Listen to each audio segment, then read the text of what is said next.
At this point, I would like to call Drew, good friend of polyrhythmic, and as you all know, quite a militant humanist.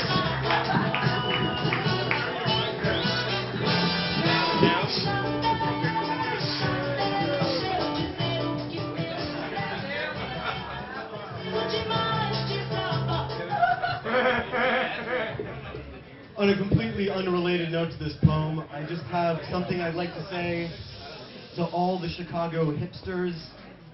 Your CBGB shirts and your black flag shirts, if you're 20-something, it's ridiculous. You weren't there. Please stop. Anyway, completely not about the poem. Sorry. Okay.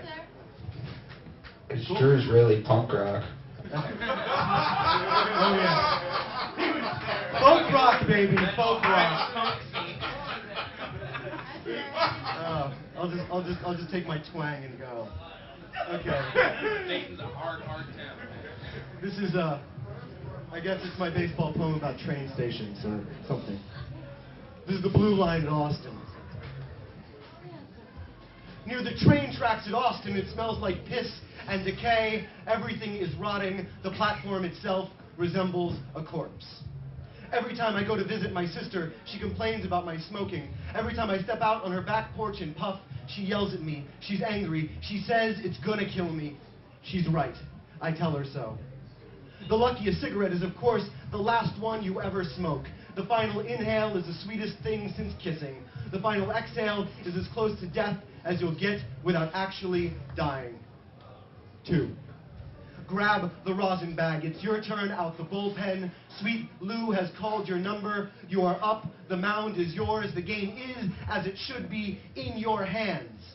Somewhere in the mystical distance between your palm and home plate is eternity. Don't fear it. Embrace it in all its unknowable space. After all, the things we can't control are the most precious.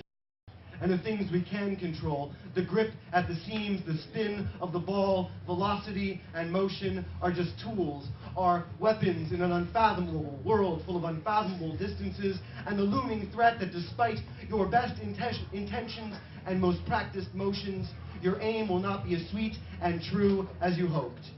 There is always the chance that physics and air will get the best of you. There is always the chance you'll get your ass knocked out of the park.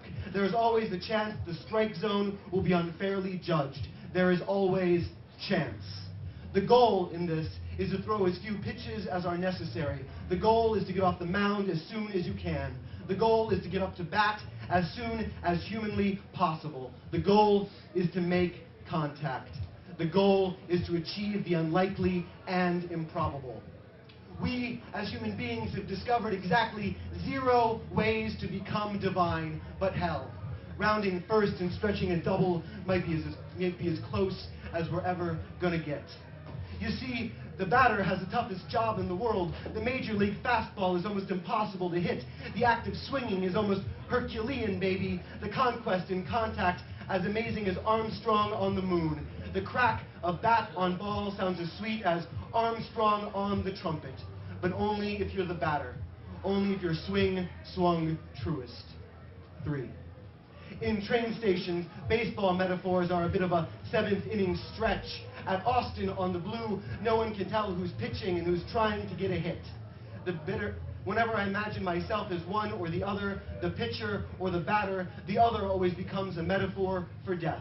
Language becomes a curveball. Glances and stares warp into foul tips, out of bounds and unplayable. The bum stretched out on the bench becomes a minor league journeyman whose moment has come and gone. The schedules are unreliable as AstroTurf. Lit cigarettes become spitters. Their ashed out butts become traces of Vaseline. Little Sarah talks to the train station cop. She's 35. She's retarded. She's proud that her mommy lets her take the train all by herself. The cop nods his head and snuffs out his own illegal smoke on the back of the bum's bench. It leaves a mark. It leaves a mark black as ash and sin. It is, of course, both. Sarah says so. Sarah says the body is a temple. Sarah says her mommy told her that. Sarah says that mommy says the body is a temple. And Sarah says God made her temple a little different than everyone else's. The cop does what cops do best. The cop does absolutely nothing. At Austin on the Blue, everything is rotten, and all the living, breathing, growing things depart as quickly as they arrived, leaving behind only the stink and gore of weary-eyed and hopeless travelers. On their way to the mound, or waiting for their turn up to bat, Austin is a bullpen. No, Austin is the on-deck circle. No, Austin is my last cigarette. Wait, no, stop. The train is approaching, waving me around third, sending me home.